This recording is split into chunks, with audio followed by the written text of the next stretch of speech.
Ang programang tumatalakay ng mga usaping may kinalaman sa pananampalataya sa Diyos. Ang pagtatanghal na sasagot sa mga katanungan patungkol sa banal na kasulatan. Reason to Faith. Anumang uri ng paniniwala na walang pinagbabatayang katunayan o ebidensya ay matatawag na palapalagay lamang. Reason to Faith deals with the evidence of our faith. Why we believe what we believe. Ito ang programang walang pinapanigan, ngunit mayroong tinitindigan. We don't take side, we take stand. Mula sa Reasons of Faith Media Ministries Studio, Manila, Philippines. Narito si Brother Melvin Sarmiento para sa Reasons of Faith Live. Isang mapagpalang araw ng Sabat sa lahat ng ating mga ginigiliw na taga-subaybay. Muli pong sumasabit sa inyo ang programang Reasons of Faith ng live ngayong araw po ng Sabado, October 10, 2020 sa ganap na alas 3 ng hapon. Kumusta na po kayo? Sana'y nasa mabuti kayong kalagayan at sa tulong at biyaya syempre ng ating Panginoon. Kami po'y nagpapasalamat na kayo po'y nakaantabay upang patuloy na subaybayan. Suportahan po ang atin hong programa. At ang atin hong nakalaang paksa ngayon ay ang atin pong serye ng Spirit of Prophecy na isinasagawa every second Sabbath or every second Saturday of every month. Ito po ay programa ng Pasig Seventh-day Adventist Church sa pangangasiwa at pakikipagtulungan ng Reasons of Faith Media Ministry. Kasama ko rin po na maglilingkod sa inyo, siyempre ang aking technical, ang aking unika iha, Princess Alia Sarmiento, ganun din ang aking pamangkin, si Micah Sarmiento. Kaya kami po ay patuloy na nag-aanyaya na makibahagi po kayo sa pamamagitan po yan ng inyong pagtatanong. Malaya po kayo makapag-forward ng inyong mga katanungan sa inbox ng Reasons of Faith Facebook page. At doon ko po titingnan yung mga katanungan po ninyo at atin po itong ipaglilingkod. At syempre atin pong patuloy na announcement. Yung ating mga estudyante sa pakilagay sa screen, Ali, yung ating mga estudyante sa Reasons of Faith Bible Institute Season 4. Yan ay po ay tuloy-tuloy na ginagawa natin. So sa darating na katapusan pa naman itong buwan, every last week, 4th Sunday man yan or 5th Sunday, ang atin hong paglalabas ng ating lesson, mga lessons po, lecture video. At sa darating na katapusan, yung ating ika-4 na lesson na ng ating Bible Institute.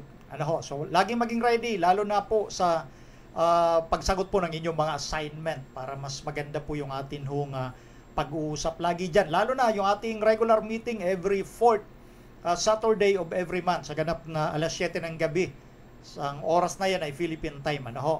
Siyempre, ang ating Spirit of Prophecy nga po, series na ginagawa sa kasalukuyan, tuloy-tuloy po nating ipaglilingkod sa ating mga kapatid po yan, mga issue na may kinalaman kay Ellen White sa kanyang mga writings at sa koneksyon sa banal na kasulatan.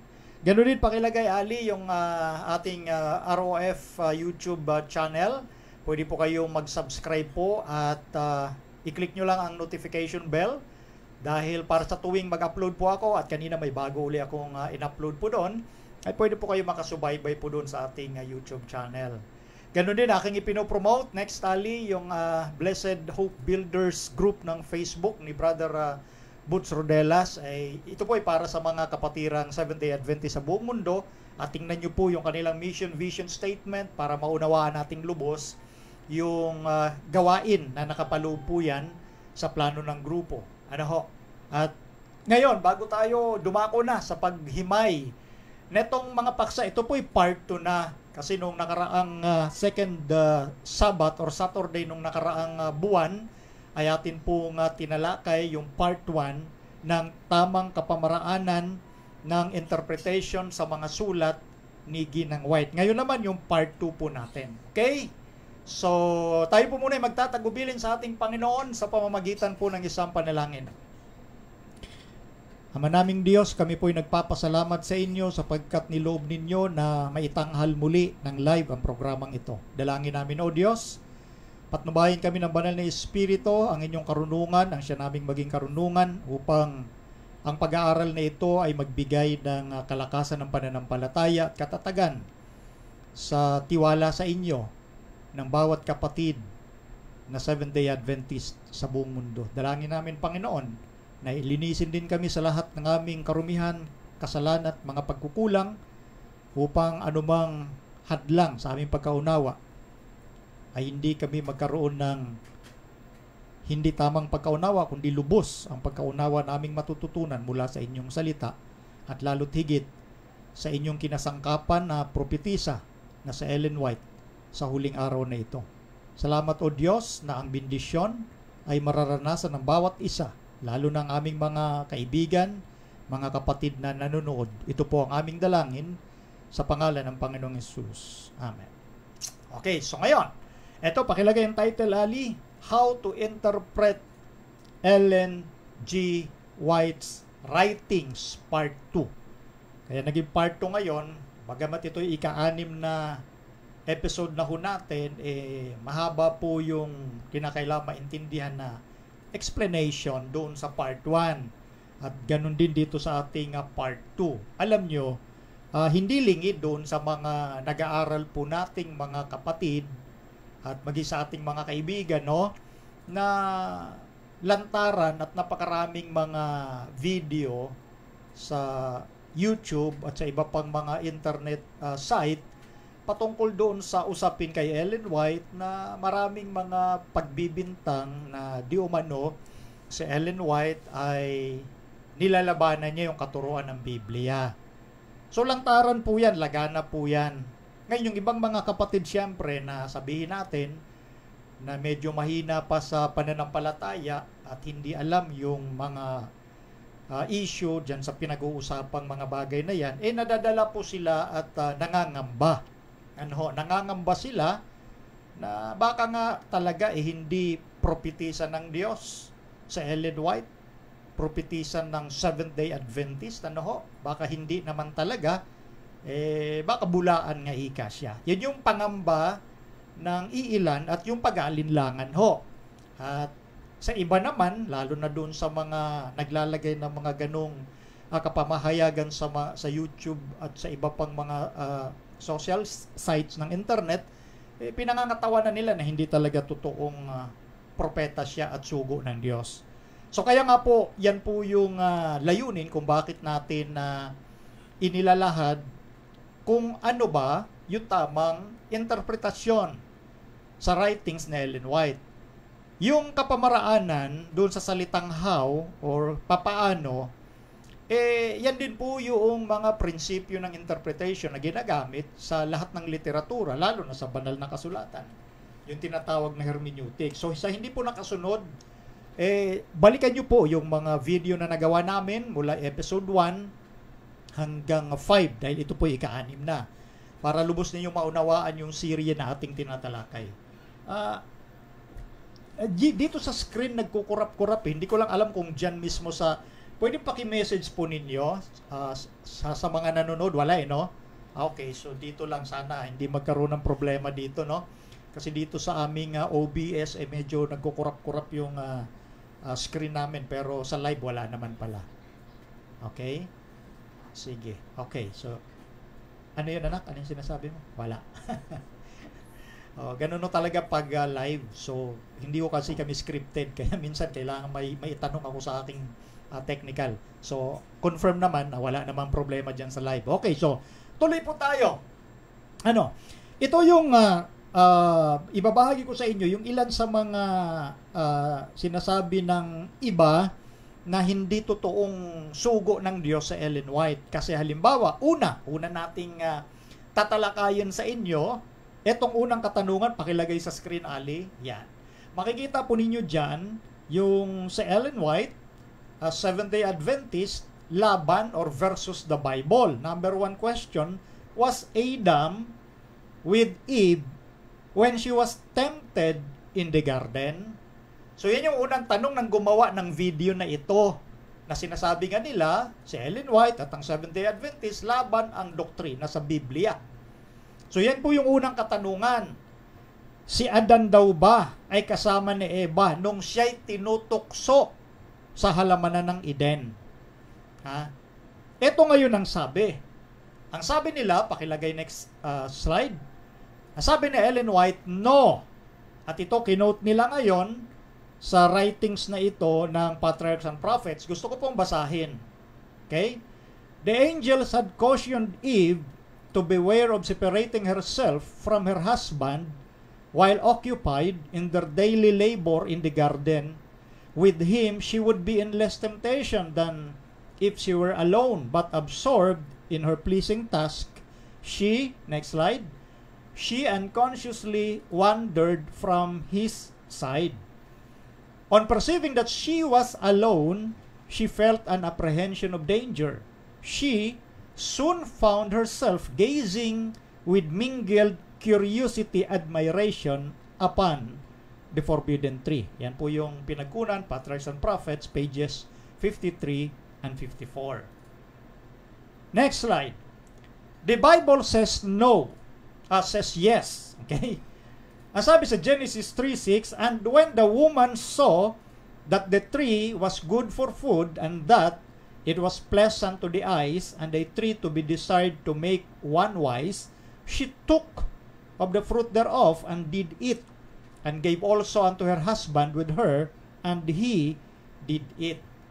So dyan po sa unang katanungan, si Adan ba ay kasama ni Eva sa panahong tinutokso sa Eva? Ang sagot ni ang sagot ni Ellen White, wala, hindi kasama si Adan. Ang sagot naman ng Bible, yun sa Genesis 3:6, kasama ni Eva si Adan. Doon sa pangungusap, her husband with her. Gusto ko pong basahin muna sa wikang Pilipino, no? At dito maliwanag na ipinapakita nga na magkakontra si Ellen White at ang Biblia. Genesis 3:6, pakilagay sa wikang Pilipino. At nang makita ng babae na ang bunga ng punong kahoy ay mabuting kanin at nakalulugod sa mga mata, at kahoy na mananasa upang magpapanta sa tao, ay pumitas siya ng bunga niyaon at kinain, at binigyan din niya ang kanyang asawang kasama niya, at ito'y kumain. So doon, sinasabi nga nung gumawa ng videong ito na kinontra ni Ellen White yung sinasabi ng Bible na kasama ni Eva si Adan nung panahong tinutokso siya. Ngayon, bakit sinabi ni Eva na nag-iisa lang, sinabi ni Ellen White na nag-iisa lang? Sinabi ni Ellen White na nag-iisa lang sa Eva sa panahon tinutokso siya. Di magkalaban na sila ng Biblia. Yun yung unang argument. At dito nga, yung iba, lalo na sa mga kapatid, nakangamba. At yung iba naman na mga kaibigan ng mga non-Seventh-day Adventist, napapaniwala na, oo nga nilabanan nga ng kinikilalang propeta ng mga Seventh-day Adventist na sa Ellen White ang Biblia. So ang tanong dito, nilabanan nga ba ni Ellen White?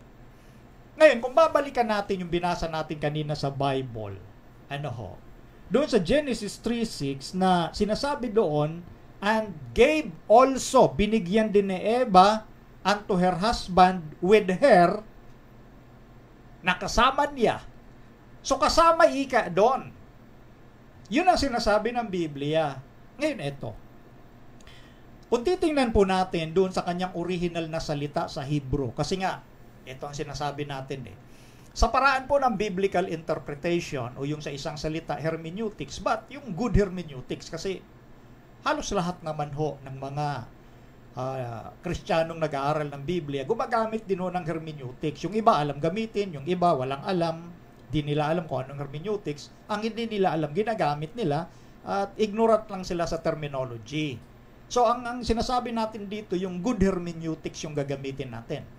At sa bahagi po ng good hermeneutics, hindi lamang pinag-aaralan po dyan yung tinatawag na geography or location ng pinag-uusapan sa Bible.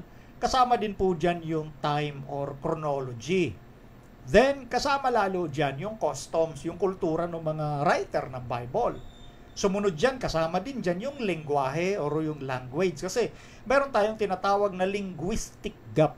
Language, dahil ang mga writer ng Bible, isinulat ang Bible sa Old Testament, Hebrew, may mangilan-ngilan Aramaic, at sa New Testament naman ay Grego, Dahil nga yun ang lingua franca nung sanglibutan nung kapanahunang yon ng New Testament. So Greek ang ginamit. So tayo mga Pilipino, yung ibang Amerikano syempre, Japanese, so on and so forth. So ang kinakailangan nating kunin na lingwahe sa original na ginamit ay syempre sa mga Hudyong nagsulat dito sa Old Testament, yung Hebrew nga. Ngayon, titingnan natin, no? Dahil itong punto ng hermeneutics or yung paraan ng interpretation, ito yung sa linguistic naman. Although marami yan, marami yon. Isang bahagi lang ito. So gamitin muna natin yung language. Yung salitang ginamit sa original. Etong naisalin na salitang with her, no? At doon sa Tagalog, kasama niya. So lumalabas sa understanding ng isang payak na bumabasa po ng Biblia, no?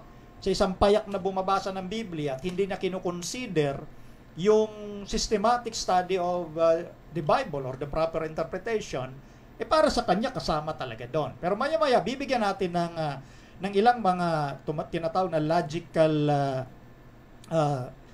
yung laws of thinking, yung logic, yung logical understanding ng puntong sinasabi diyan, kung talagang magkasama sila in approximate way, magkatabi, something like that. So, yung with her na ito, hango po ito sa salitang Hebreo na im. Yung with ay im sa wikang Hebreo. At yun nga, ima, yung her. No? So, makikita natin na yung ima, hindi lamang ho yun nangangahulugan, hindi lang basta-basta nangangahulugan ang salitang yun na yung proximity, yung distance, yung proximity, yung lapit, no? Yung lapit. Ang ima rin ay nangangahulugan na ito na bagamat wala doon, but they are closeness, yung closeness in spirit. So isa din yun sa kahulugan ng salitang im, yung with. Hindi basta-basta nangangahulugan, no, na proximity o nandoon malapit katabi. Pwede rin pala yung im nangangahulugan closeness in spirit. Yun yung ima. O ngayon, tuloy natin, no?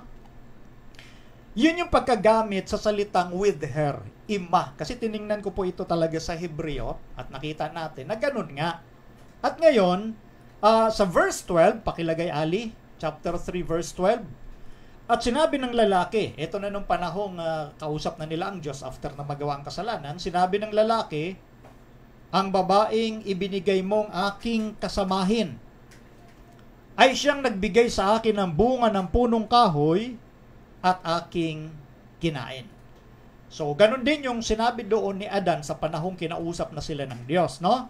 Sa ibang salin, ang demand, yun nga, yung, babasahin ko na lang dito sa salin na nasa akin, at binasa ko lang kanina dyan sa Tagalog, and the man said, the woman whom thou gavest to be with me, she gave me of the tree, and I did eat. Yan ang sinasabi naman doon sa ibang salin. No, nung sinabi ni Adan, yung babae with me. So parang nangangahulugan nga na mayroong tinatawag na proximity o lapit magkatabi. Pero dito, ang ginamit din sa salitang Hebrew, imadi. So kanina sa verse 6 ay yung ima.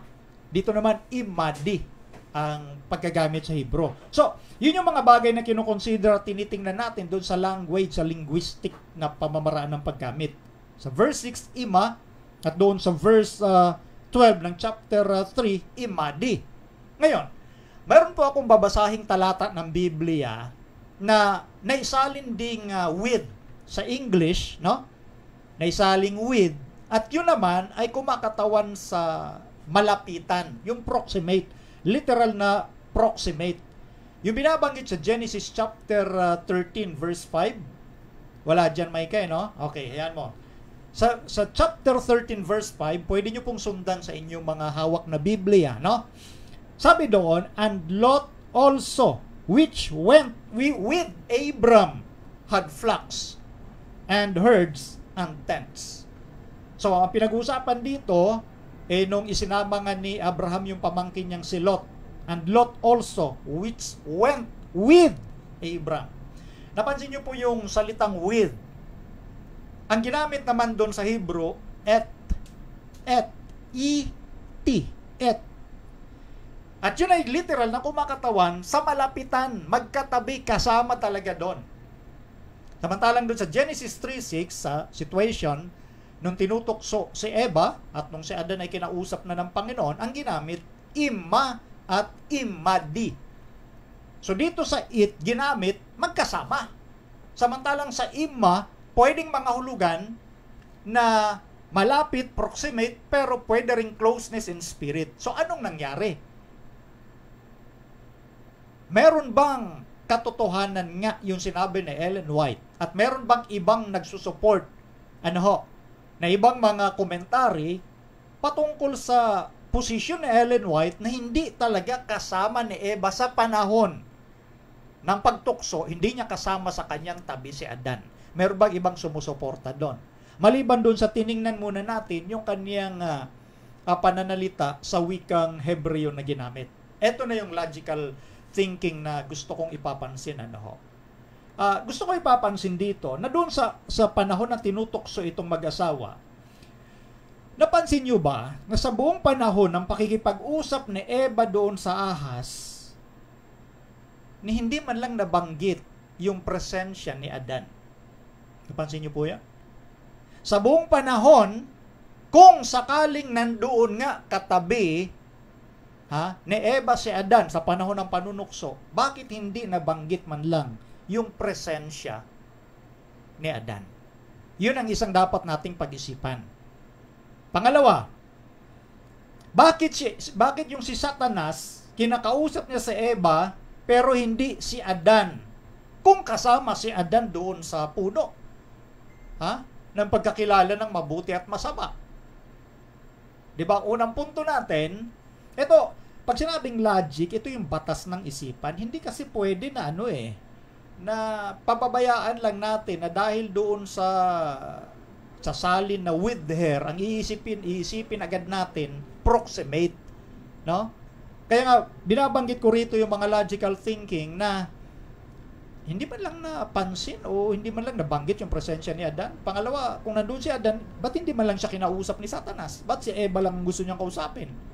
And then, yung sumunod na isipan, bakit hindi man lang nagsalita si Adan doon sa usapan ni Eva at ng ahas kung nandoon siya? Tandaan natin, sa sulat ni Pablo, doon sa unang Timoteo Kapitulo 2, talatang 14, si Adan ay hindi nadaya, kundi si Eva.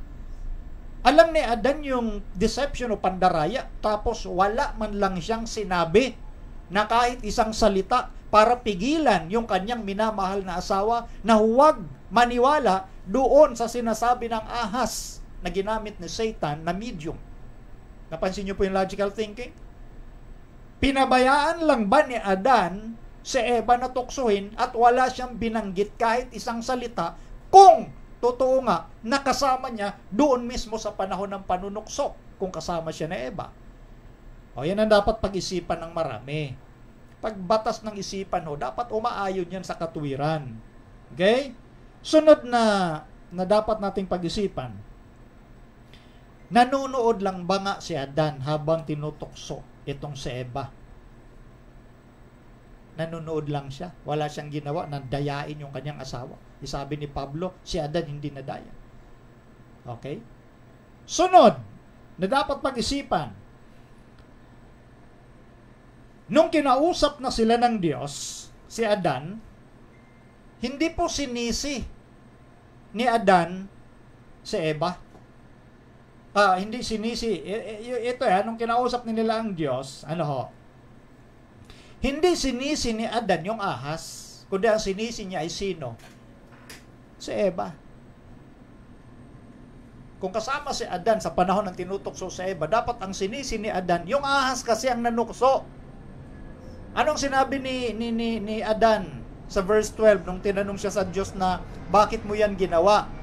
Itong babae kang ibinigay mo sa akin na aking kakasamahin, siyang nagbigay sa akin ng bunga at ito'y aking kinain. Di ba dapat ang sasabihin ni Adan kung totoong kasama siya ni Eva doon? Yung ahas kasi tinukso yung aking asawa At takot akong mamatay yung aking asawa dahil lumabag sa'yo, kumain na rin ako. Di ba dapat ganon? Hindi na sisi ni Adan yung ahas, kundi ang sinisi niya sa Eva. Yun ang dapat nating makita dun sa puntong yon. Ang babaeng ibinigay mo sa akin, aking kasamahan, siyang nagbigay ng bunga. Ha? At aking kinain. O, dapat silang dalawa, Adan at Eva, sinisi nila yung ahas. Ha? At ngayon, sa sunod pa na dapat nating pag-isipan, nung sa panahon nga na kinakausap ng Diyos itong mag-asawa, ang sabi ni Eva, yung ahas ay dumaya, ha, sa kanya. Hindi sinabi ni Eva, yung ahas ang dumaya sa aming dalawa. Napansin niyo po yun sa mga talata? Ang sabi ni Eva, dinaya ako ng ahas. Hindi sinabi ni Eva, dinaya kami ng ahas. So doon sa mga sunod-sunod nating binabanggit bilang palaisipan, makikita natin na yung batas ng isipan ng tao, kung gagamitin niya ng maayos, at hindi siya kikiling sa bias, una, i-consider niya yung salita sa original, yung Hebrew, na binanggit natin, o ima, imadi, at yung et. Yung et na sali, yung et sa original na naisaling with, literal proximate, kasama talaga. Pero yung ima, hindi nangangahulugan lang ng proximate, kundi closeness in spirit. Lumalabas na nung sinabing with her, kasama niya doon sa lugar ng Eden. Hindi ang tinutukoy ay yung proximity, yung lapit nila sa isa't isa, kundi bukod sa kasama niya sa Eden, kanyang asawa. Si Adan at si Eva yung nandun eh. Di ba? Kaya natural yung paggamit ng ima, ng imade, dahil meron silang tinatawag na intimate relationship. May relasyon. Mag-asawa silang dalawa eh. Di ba? Kaya natural na sabihin na yung kanyang asawang kasama niya. Pero yung word na kasama niya or with her, hindi nangangahulugan, uulitin ko, yung proximity o yung lapit sa isa't isa. Kundi tumutukoy sa kanilang ugnayan, tumutukoy sa kanilang relasyon bilang mag-asawa na nasa halamanan ng Eden. Yun ang tinutukoy ng salitang ima saka imadi. Kaya, i-consider nyo po yung mga bagay na nabanggit natin sa logical na mga punto. Ha? At ngayon, doon sa katanungan natin kanina, meron bang iba na mga komentarista ng Biblia? Akala kasi ng iba, sa Ellen White lang yung may position na ganito. At ang Seventh-day Adventist. No. Dito sa Matthew Henry's concise commentary, pakilagay sa screen, Micah, the person tempted was the woman. It was Satan's policy to enter into talk with her when she was alone. Satan took advantage by finding her near the forbidden tree. Satan tempted Eve that by her he might tempt Adam. So, yun, sa komentary ng Matthew Henry's concise commentary, ganun din ang kanilang position eh. Hindi magkasama si Adan at si Eva sa panahon na tinutokso itong si Eva. At si Eva rin, ayon dito sa komentary ng Matthew Henry, itong si Eva, ang ginamit na medium ni Satan para tuksuhin at lumabag si Adan.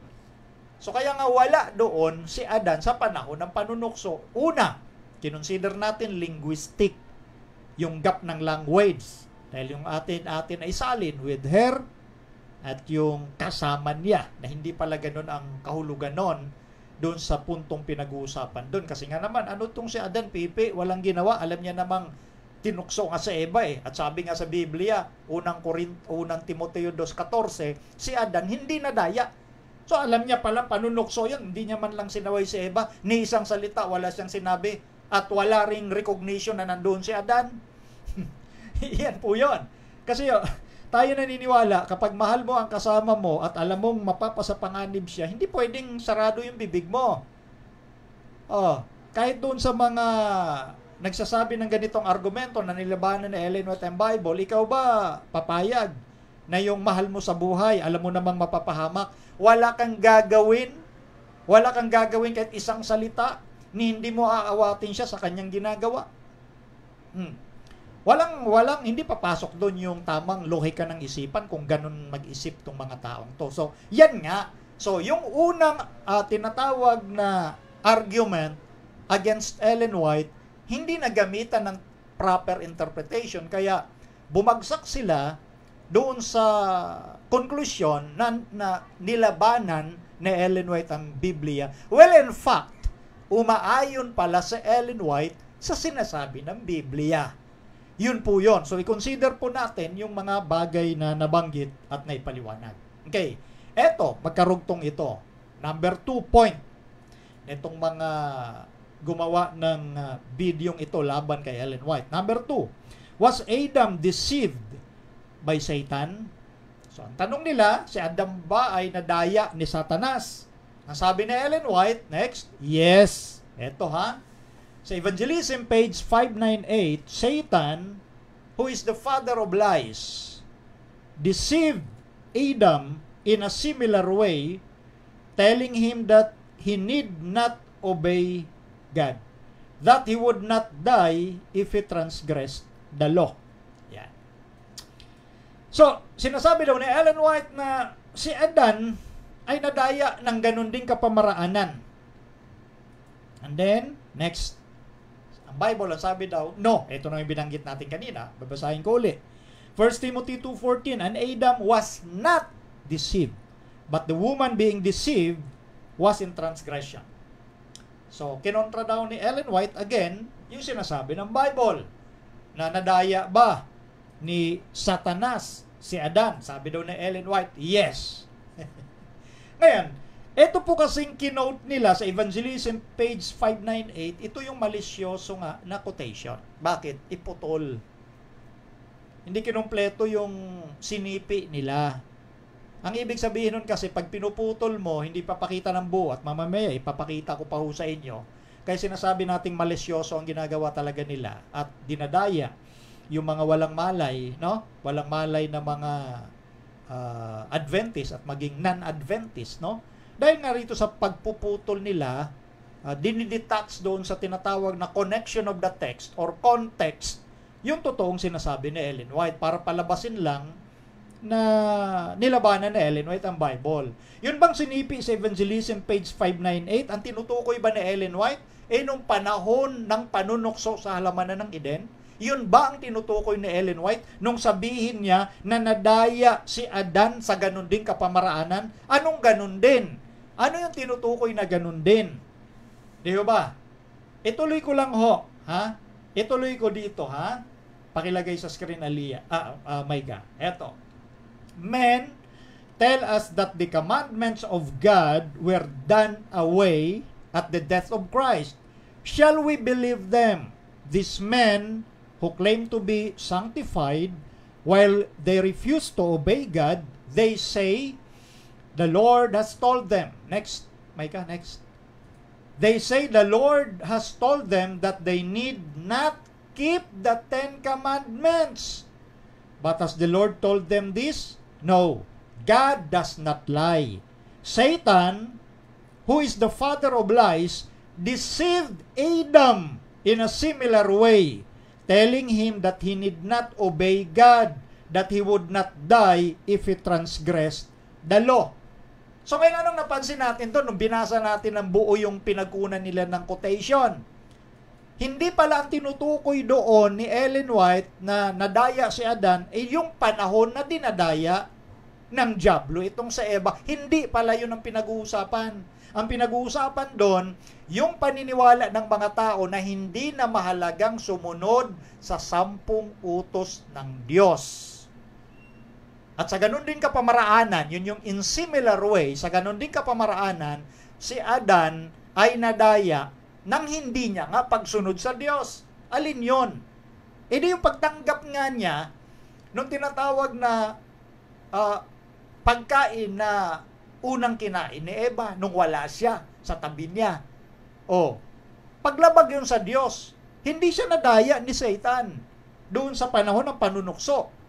Pero nadaya siya sa pamamaraan ng paglabag doon sa sinabi ng Diyos. Kaya nga sinabi ni Pablo si Adan hindi nadaya. Pero alam niya yung ginawa niyang paglabag, lumabag siya Kaya nga sunod-sunod ang sulat ni Pablo sa Roma 5:12, 18-19. Na dahil sa paglabag ng isa, o pagsuway ng isa, sino yung isa? Hindi si Adan. Dahil kay Adan yung full responsibility. Tandaan ninyo, sa buong kwento ng Biblia, especially sa Genesis 2, 16, 17, wala pa si Eva, si Adan ang binilina ng Diyos na huwag kang kakain ng bunga na hindi ko pinapakain sa iyo. Wala pa si Eva doon. Therefore, the full responsibility na ibinigay ng Diyos kay Adan. Kaya ang paulit-ulit ang sinasabi ni Pablo sa Corinto, sa Roma, na si Adan ay hindi nadaya. Ngunit, sa pamamagitan ng isang tao, pumasok ang kasalanan sa sanglibutan at ang kamatayan. Yung isang taong yun, si Adan, yun yung comparison eh. Yun yung paghahalin tulad.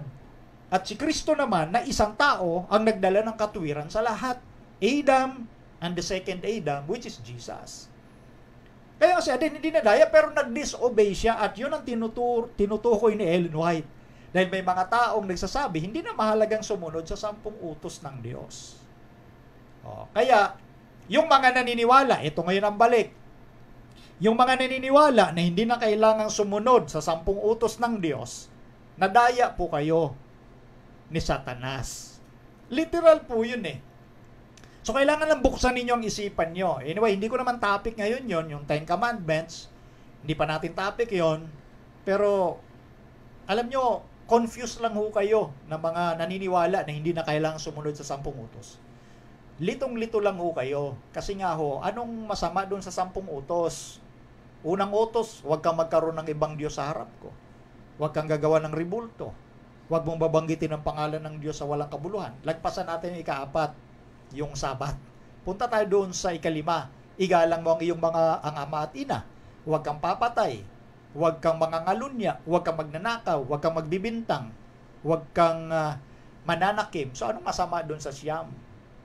Wala ho eh. Ako naman.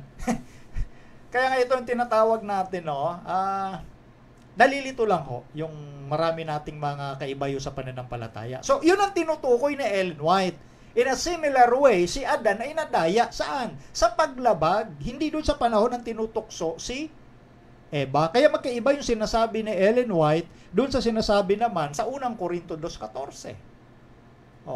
Ang tawag doon, yung connection of the text, yung context. Huwag nating pagdugtungin yung mga bagay na hindi pareho ang issue. So, yan yung punto natin kung bakit natin pinapaliwanag yung mga bagay na ito. Dahil sa mga walang malay ho talaga, madali ho silang madala sa mga kwento. Yung kwento-kwento lang ba? Sa istorya, mahilig ang tao dyan makinig. No? Kwento. Pero kung usapin po yung pananampalataya, dapat may batayan po tayo. May batayan tayo doon sa mga ilang bagay na nabanggit ko sa proper interpretation ng writings ng sino man. Bible man yan, kay Ellen White man yan, o ibang literature. Yun ho yun. So, maliwanag doon na Eve was the one who deceived by the serpent doon sa puno, hindi si Adan. Pero later on, si Adam ay pumasok saan? Sa satanic deception or pandaraya. Dahil ginamit na medium itong si Eva para madaya at sumuway, lumabag itong si Adan. Yun ang pinag-uusapan sa sinasabi sa evangelism. Sinimulan lang natin page 597 and then 598. Pinutol kasi kaya yun ang nangyari. So, walang contradiction dun sa mga bagay na nabanggit na yon. Kaya nga sabi ko, dalawa na yung argument, lahat yon, yung dalawang yon, malisyoso. Talagang gusto lang nilang sirain, no? Sa Ellen White. Okay, pangatlo. Pakalagay sa screen, Micah, yung pangatlo. Was the Tower of Babel built before the flood?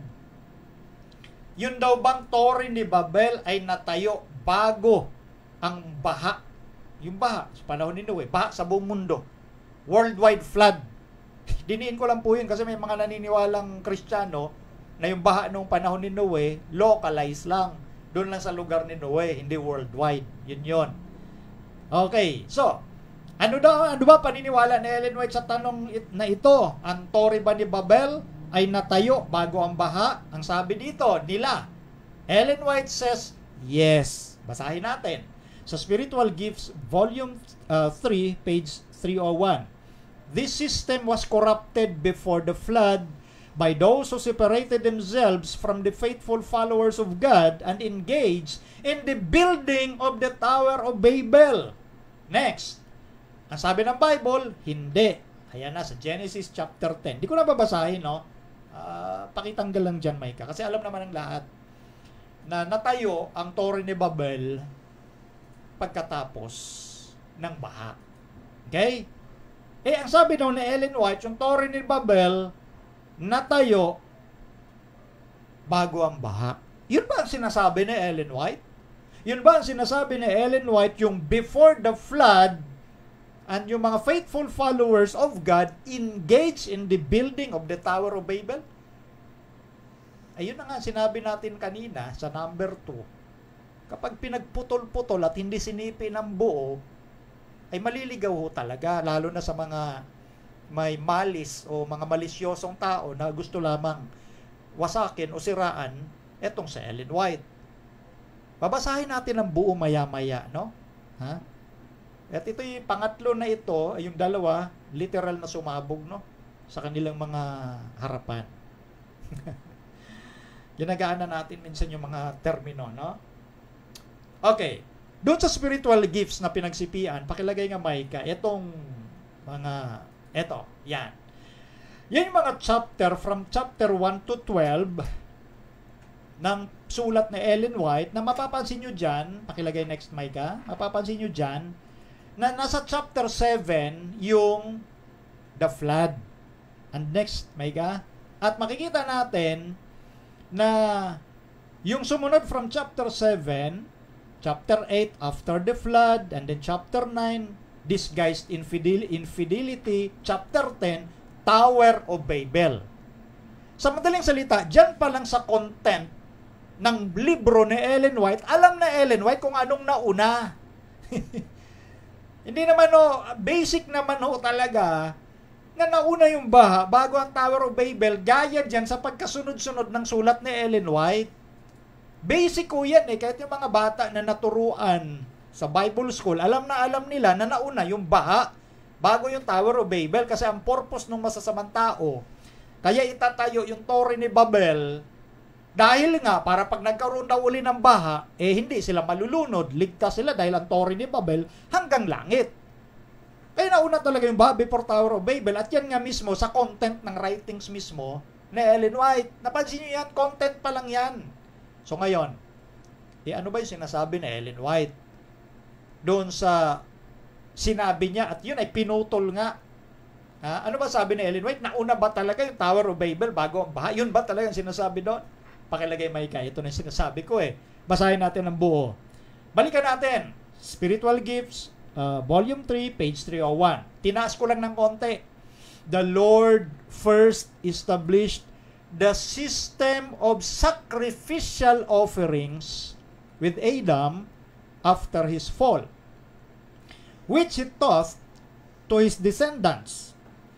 This system was corrupted before the flood by those who separated themselves from the faithful followers of God and engaged in the building of the Tower of Babel.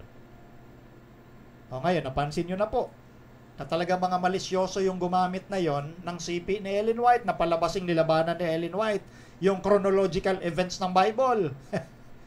Ang sinasabi ni Ellen White na system, na yung system na yon corrupted na bago pa ang baha. At yung mga tao na yon, na humiwalay doon sa mga tapat na tagasunod ng Diyos, nagtayo sila ng Torre ni Babel. Ano yung system palang pinag-usapan? Sistema ng sacrificial offering. Yung sistema ng sacrificial offering na tinuro ng Diyos kay Adan matapos siya magkasala, na itinuro din naman ni Adan sa mga sunod na mga anak-anak niya, yun yung sistema na tinutukoy na nakurap bago ang baha. Yung sistema ng sacrificial offering, yun yung tinutukoy ni Ellen White na system na nakurap bago ang baha, kaya yung mga humiwalay, na sa pagsunod at magtatapat sa Diyos, silang nangasiwa engaged in the building of the Tower of Babel. Hindi sinasabi ni Ellen White na nagtayo muna ng Torre ni Babel bago ang baha. Yun pala, yung mga nagtayo ng Torre ni Babel, sinira nila ang sistema ng sacrificial offering dahil hindi nga sila naging tapat na tagasunod ng Diyos.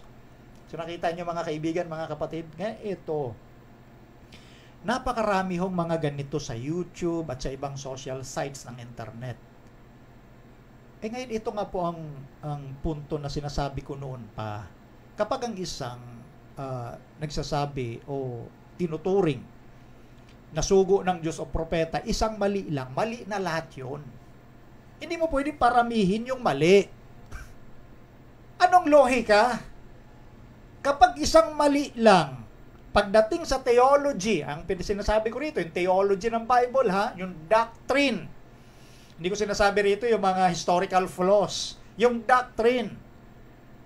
Ito simpleng chronological events. Magkakamali sa Ellen White kung anong nauna, tower ba ni yung Tower of Babel ba o yung baha. Napakasimpleng bagay na ito.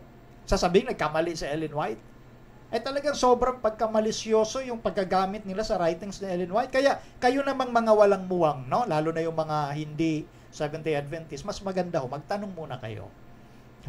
Magtanong muna kayo sa nakakaalam ng mga bagay na ito. Kahit dito sa ating programa, malaya kayo rito magtanong. Hindi yung nagpapapaniwala agad kayo. Ginawa nyo yung sobrang pasabata sa Ellen White na hindi alam yung chronological sequence ng event. Di ba? So, napaghahalata yung pagiging ng malis nitong gumagawa na ito sa ating sa YouTube at sa ibang mga internet sites, no? Mga talagang, kasi nga ulitin ko, pag ang isang sinasabing sugo o propeta, isang mali lang, mali na talaga yan. When it comes to Bible's theology, mali na. Ba't mo kailang paramihin?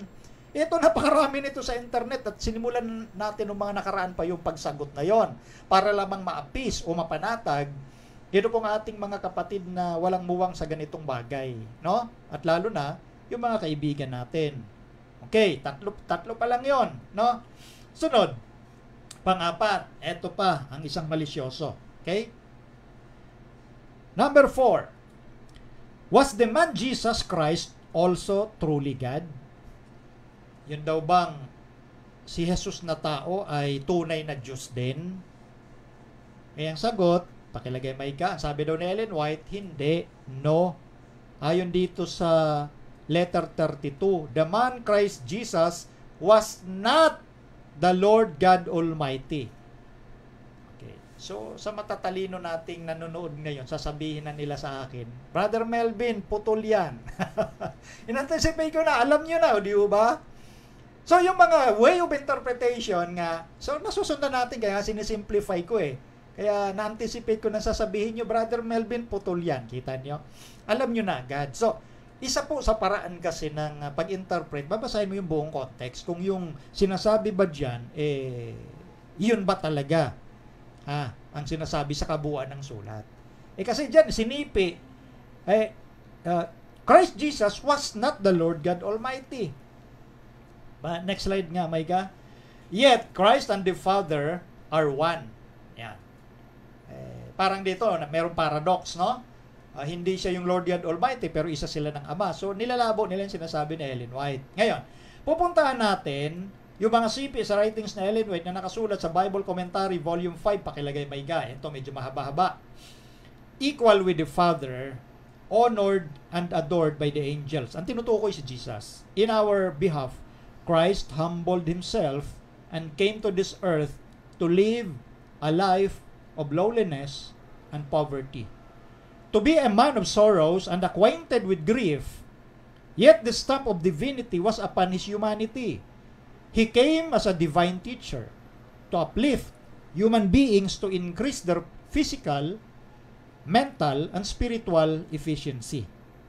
Ito naman sa sunod na paragraph, yes, there is no one who can explain the mystery of the incarnation of Christ. Yet, we know that he came to this earth and lived as a man among men. The man Christ Jesus was not the Lord God Almighty, yet Christ and the Father are one.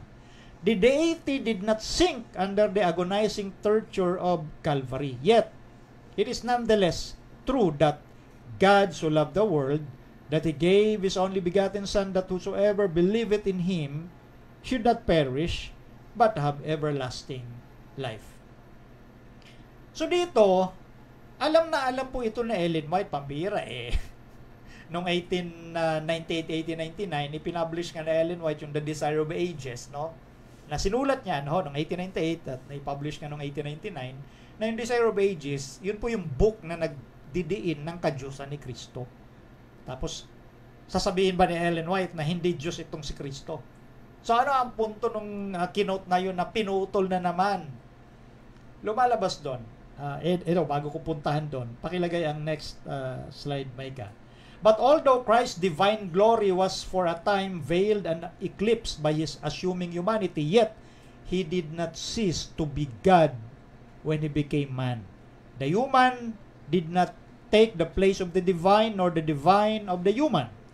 This is the mystery of godliness. The two expressions, human and divine, were in Christ, closely and inseparably one, and yet they had a distinct individuality. Though Christ humbled Himself to become man, the Godhead was still His own. His deity could not be lost while He stood faithful and true to His loyalty. Okay, so napansin niyo mga dalawang binasa natin? Si Jesus, una, sabi ni Ellen White, equal, kapantay ng kanyang Ama. Yun ba yung paniniwala na si Kristo hindi pinapaniwalaan ni Ellen White na Diyos? Sinasabi ni Ellen White, kapantay si Kristo ng kanyang Ama. At yung namatay doon sa krus ng Kalbaryo ay hindi yung kadyusan ni Kristo, kundi yung kanyang pagkatao. Yung another nature, yung nature bilang tao, yun ang namatay at hindi ang kadyusan. So ang paniniwala ni Ellen White kay Jesus, siya ay Diyos at tao, Diyos na nagkatawang tao. At yung nagkatawang tao siya, hindi nawala yung kanyang kadyusan. So ang sinasabi doon ni Ellen White doon sa quotation, yung point na sinasabi ni Ellen White sa kanyang pangungusap, na parito hindi bilang Panginoong Diyos na makapangyarihan sa lahat si Kristo, meaning tinakpan ni Kristo yung kanyang kadyusan.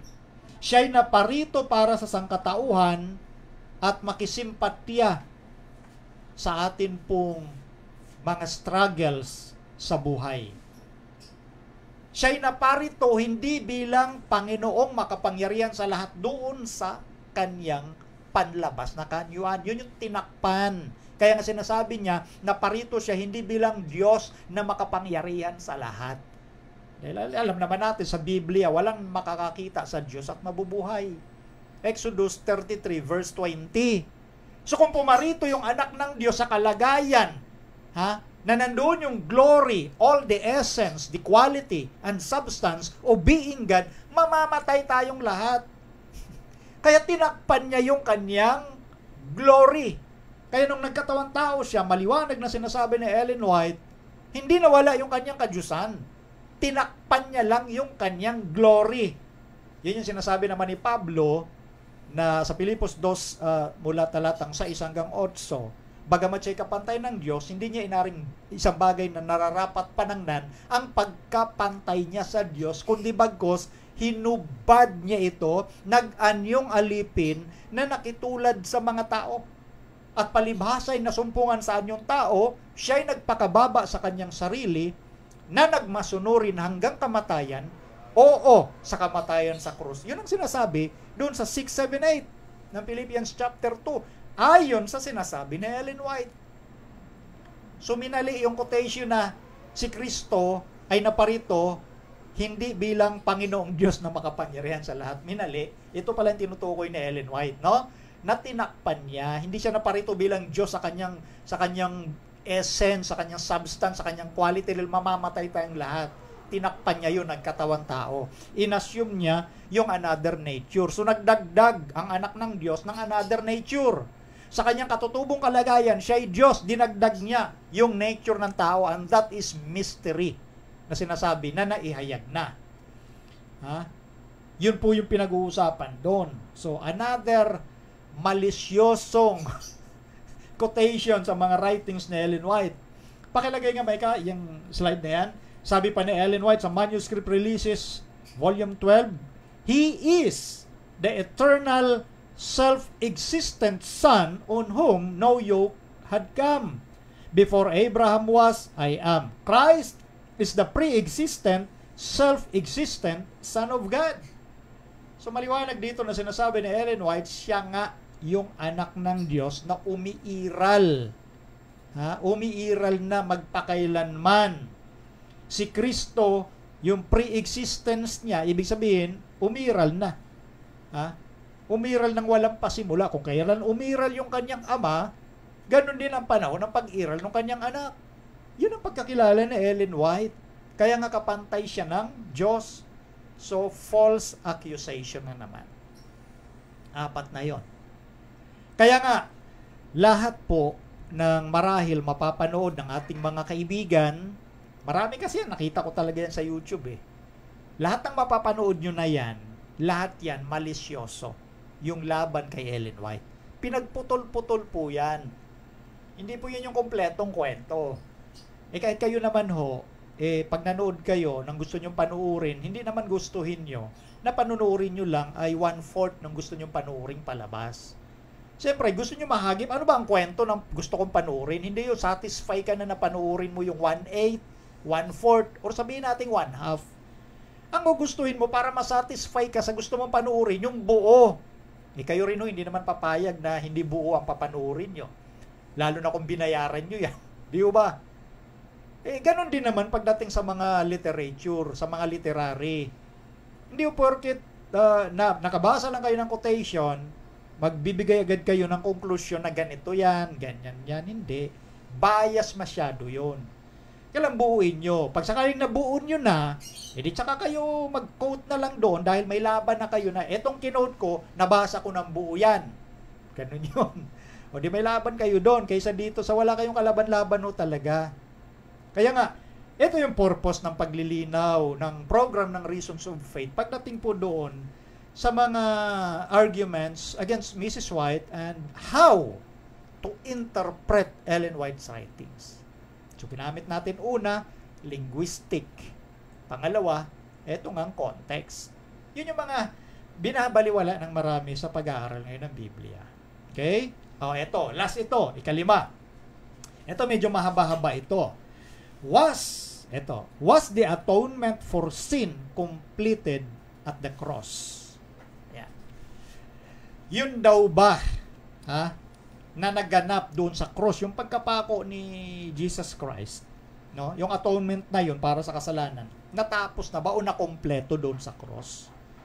Ngayon, nasabi daw ni Ellen White, no, hindi pa. Yung pagkapako ni Kristo hindi pa tapos. Hindi kompleto. Basahin natin. Early Writings, page 253. Jesus entered the most holy of the heavenly sanctuary at the end of the 2,300 days of Daniel 8 in 1844 to make a final atonement for all who could be benefited by His mediation. So, dito sa quotation nila na to, sinasabi nila na regarding kasi ito sa doctrine ng sanctuary ng Seventh-day Adventist, no, hindi ito galing kay Ellen White. No, talakay na natin yan. Gusto nyo, balikan nyo yung mga dating episode. Na yung mga major doctrines ng Seventh-day Adventist, hindi galing kay Ellen White. Okay? So, dito, etong sinasabi nga na ito ni Ellen White doon sa kanyang sinulat, yung final atonement, lumalabas. Yung atonement, yung ginampanan ni Kristo sa krus, 2,000 years ago, hindi pa kompleto. Dahil dito sa sinabi ni Ellen White. Totoo ba yun? Okay, sa Bible, ito naman. The Bible says, yes, kompleto na yon. When Jesus therefore had received the vinegar, He said, it is finished, and He bowed His head and gave up the ghost. John 19, verse 30. So sa Bible, kompleto na yung atonement ni Kristo sa sa kamatayan niya sa krus ng Kalbaryo. Kaya Ellen White, hindi pa kompleto. Nagsimula pa lang yung final atonement ng 1844. So, again, sa mga hindi talaga alam yung doktrina ng Seventh-day Adventist, sasabihin nila, nilabanan ni Ellen White. Pero ito, tingnan natin ito. Kasi, lagpasan na natin yan, Micah, yung isang babasahin dyan. Kasi, Marami naman talaga sa Bible, of course, kompleto na yan. Yung mga evangelicals kasi, yung mga contemporary Christians, gusto nilang akusahan ng Seventh-day Adventist na ang mga Seventh-day Adventist daw hindi nire-respeto yung atonement ni Kristo sa krus kasi hindi pa daw kompleto yon. Pero ang katotohanan, na dapat mahayag, itong mga nagsasabi ng ganito, mga ignorante ito, na hindi muna inaaral o inuunawa yung lawak ng gampanin ng ating Panginoong Hesus, yung kanyang ebanghelyo, at yung meaning o kahulugan ng salitang atonement. Ito, ugatin muna natin ito, kasi itong atonement, English word ito, pero alam niyo po ba kung sino ang nag-coin ng salitang atonement? Pakilagay nga, Micah. Atonement is a word that William Tyndale coined when he translated the Bible into English. Yung salita palang atonement, ito pala yung salita na ginawa, coined by William Tyndale nung isinalin niya ang Biblia patungo sa English. Anong meaning ng salitang atonement para kay William Tyndale? Ito. He made up the word atonement in an attempt to explain the complex meaning of the original Hebrew word kapar, which means expiate, cancel, appease, cleanse, forgive, pardon, purge, reconcile, among other things. Yun pala. Ito po yung kumbaga sinusubukan ni William Tyndale na maisalin yung Hebrong kapar. Kasi po, ang salitang Hebrew na kapar, ang dami hong pwedeng maging kahulugan yan. Kasi may mga salita kasi sa Hebrew, sa Grego, o sa anumang lingwahe, na hindi mo pwedeng tuwiran na isaling direkta sa ibang salita. Alam yan ng mga translator, siyempre. Kaya nga meron tinatawag na science of translation. Merong word for word or formal translation. Yung ikalawa, yung dynamic equivalence. Ibig sabihin, kung ano yung katapat na understanding sa contemporary, yun ang gagamitin ng translator, dynamic. Meron naman tinatawag na paraphrase. Yung paraphrase naman, sumobra naman yung kanyang freedom na isalin yung salita na kung minsan kumbaga excessive na redundancy pag over-excessive.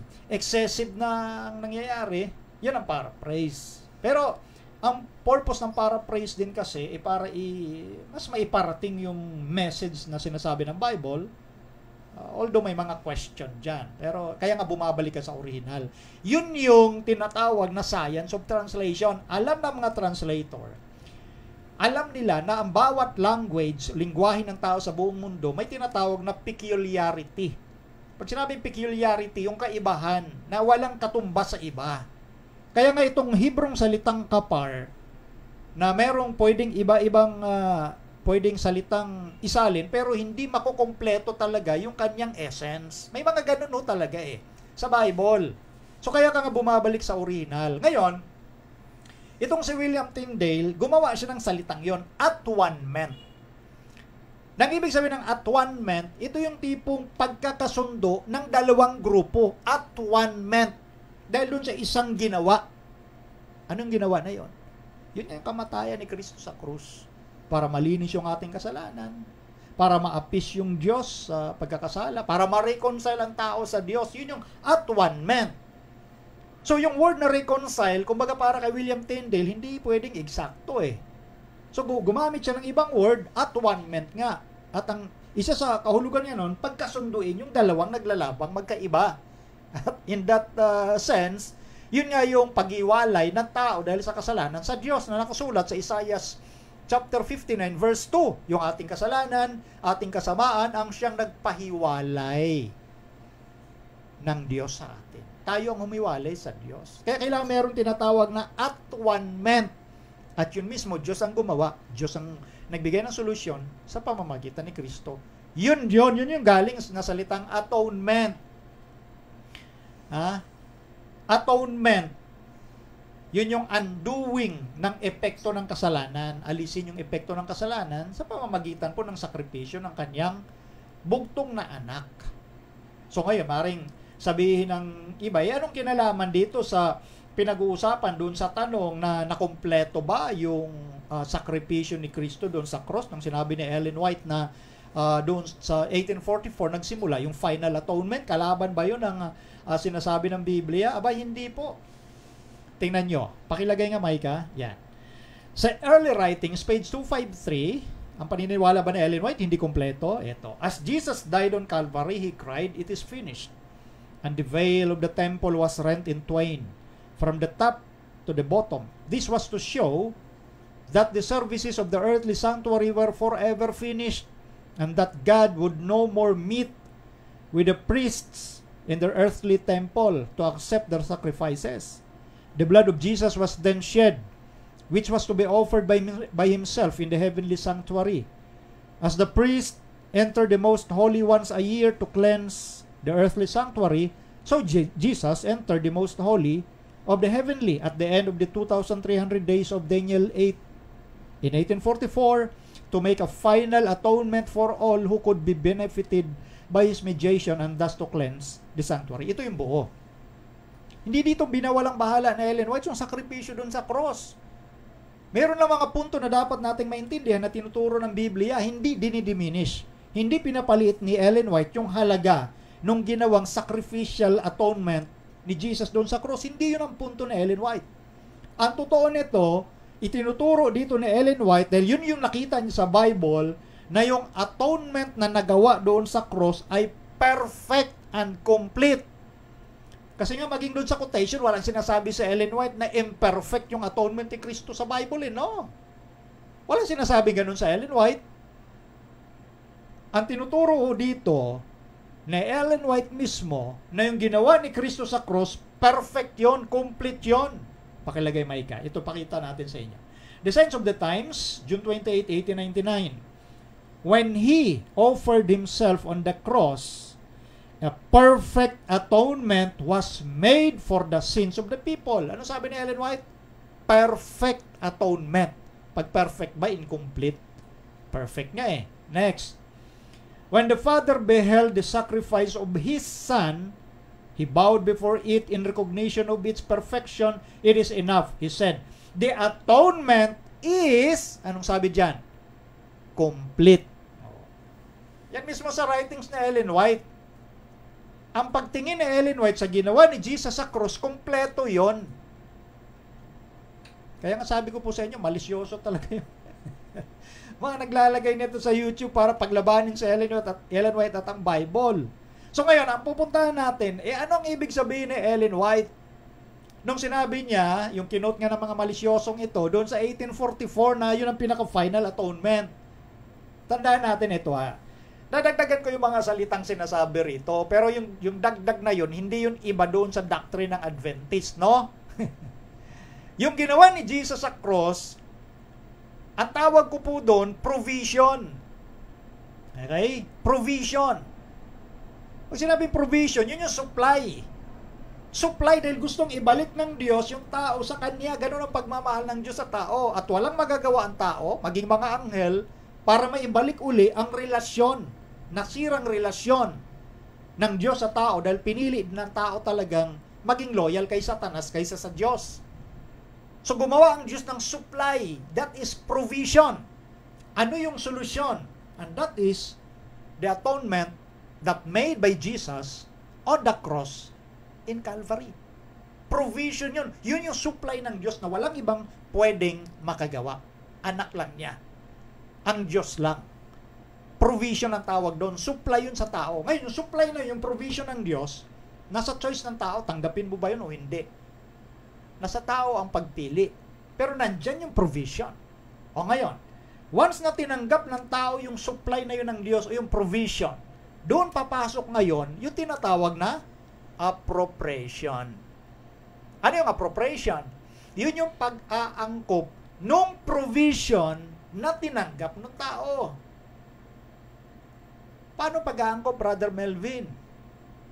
Yun yung gagawin ng banal na espiritu ng paggawa ng bagong puso sa tao na sa bawat buhay ng tao, mabubuhay siya ng may kabanalan, ng may pagsunod sa Diyos dahil sa kanyang biyaya. Ang tawag doon, appropriation. Ina-appropriate, inaangkop sa iyo yung kaligtasan, yung provision, yung supply na ginawa ng Diyos sa Kalbaryo. Hindi ho ibig sabihin at, oh Panginoon, praise the Lord, hallelujah, tinatanggap kita bilang Panginoon ng aking buhay, tapos na. Diretso ka na sa langit. Hindi ganun eh, iaangkop pa sa iyo eh. At yan ang ating titingnan po rito, yan yung sinasabi ni Ellen White at nakita yon sa turo ng Bible sa earthly sanctuary. Okay? Nakita yon sa Bible.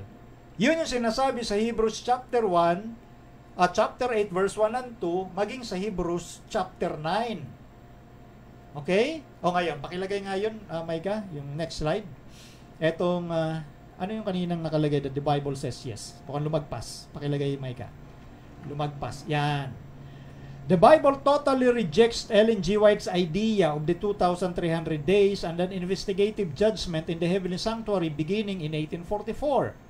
Notice how the Bible text quoted above were all written less than 30 years after Jesus' resurrection. And all clearly state that Christians living then were already fully justified, redeemed, sanctified, and reconciled to God through Christ's death on the cross. There is not a verse in the Bible to support the Seventh-day Adventist sanctuary doctrine. Yun ang sabi nila. Wala daw man lang ni isang talata sa Biblia na magsusuporta sa sanctuary doctrine ng mga Seventh-day Adventist. Ang laking pagkakamali ng isipan na yun. Mababasahin natin ha, wala daw suporta sa Bible. Ito, Hebrews chapter 8 verse 1. Ang kinauuwian nga ng mga bagay na aming sinasabi ay ito. Mayroon tayong isang dakilang saserdote na nakaupo sa kanan ng luklukan ng karangalan sa mga langit. Verse 2, ministro sa santuaryo at sa tunay na tabernakulo na itinayo ng Panginoon, hindi ng tao.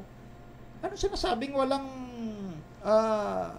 biblical basis yung sanctuary doctrine? Well, in fact, si Apostle Paul mismo nagtuturo na merong tunay na tabernakulo sa langit.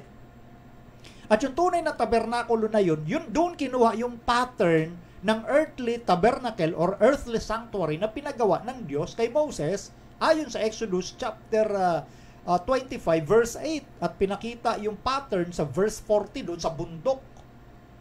Ano wala sa Biblia? Old and New Testament nandyan eh. At dahil wala na, tapos na yung gampanin sa earthly sanctuary at sinadya ng Diyos na mawasak yung sanctuary noong 70 AD dahil tapos na nga nung namatay si Kristo sa krus yung gampanin ng paghahandog ng mga hayop. Nakita yun sa earthly sanctuary dahil si Kristo na ang dakilang handog.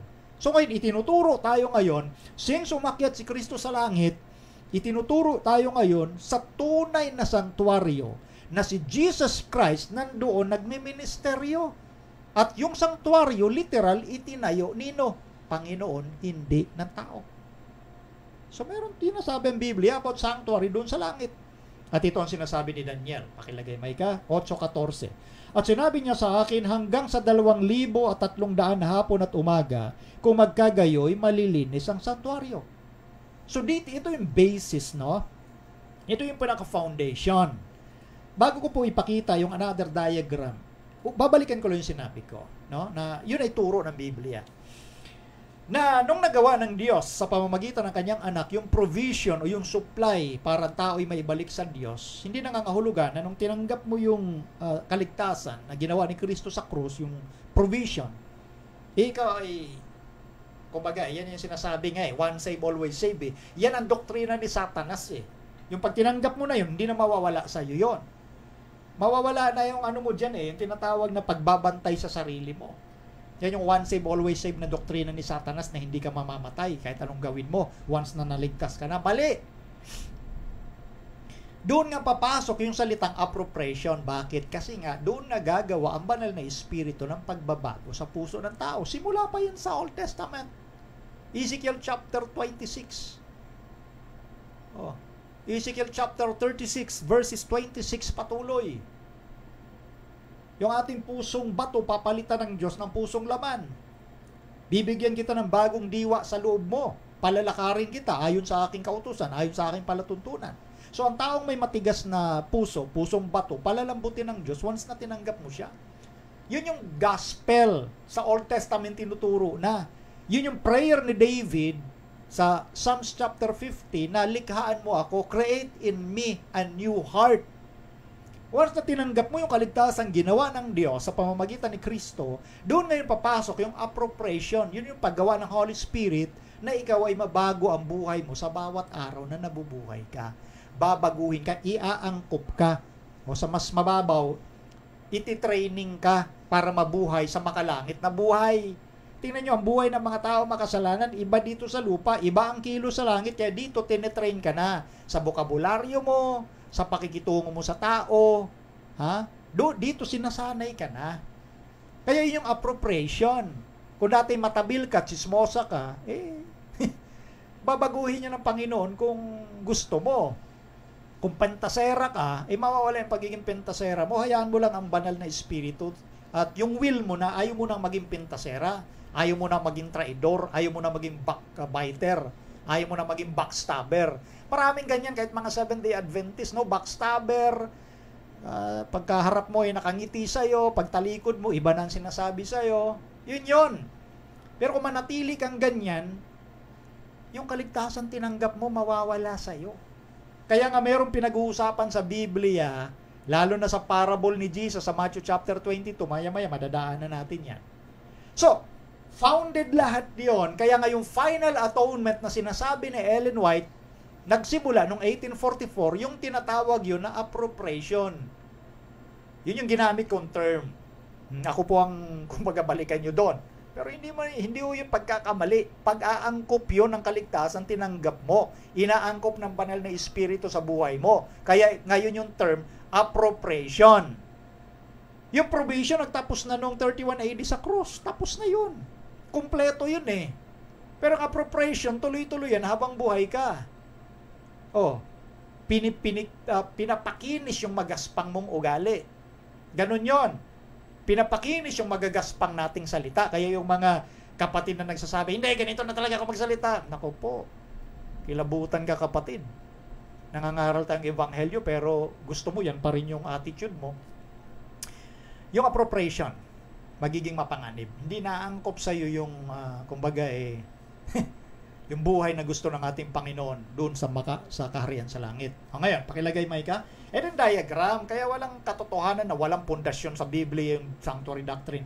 Ayan ho, sa Daniel 8:14 na 2,300 years, ito yung pinaka-diagram. At sa chapter 9 ng Daniel, pinaliwanag dyan kung kailan magsisimula yung 70 weeks of years na ang pinakamalaking bilang, yung 2,300 days or years nga. Doon sa decree ng Artaxerxes noong 457 BC. Yan ang inexplain sa Daniel 9:25. Diyan magpapasimula yung 2,300 years at yung 70 weeks of years na palugit ng mga Hudyo. Yung 70 weeks of years, nakita nyo dyan, magtatapos 34 AD. At sinasabi sa Biblia, yung Messiah, napapahiran, kumakatawan yan nung nangyari noong 27 AD sa baptism ni Jesus Christ. Yan yon. And yung 31 AD, sa kalahati ng sanglinggo, yan yung sinasabi sa Daniel 9:26 na diyan mamamatay yung Mesias. Sinulat na yan sa panahon pa ni Daniel, 600 century BC pa. At yung dulo ng 2,300 years, 1844 from 457 BC. Noong 1844, yan yung pasimula ng cleansing of the sanctuary sa langit. Yan yung final atonement na sinasabi ni Ellen White. Diyan ngayon yung pinakahuli na pag-aangkop. Diyan yung record book of sin sa langit. Yung mga aklat doon, nandoon yung pangalan ng tao at yung mga kasalanan niyang nagawa, nililinis yun ng ating Panginoon kapag pumayag tayo.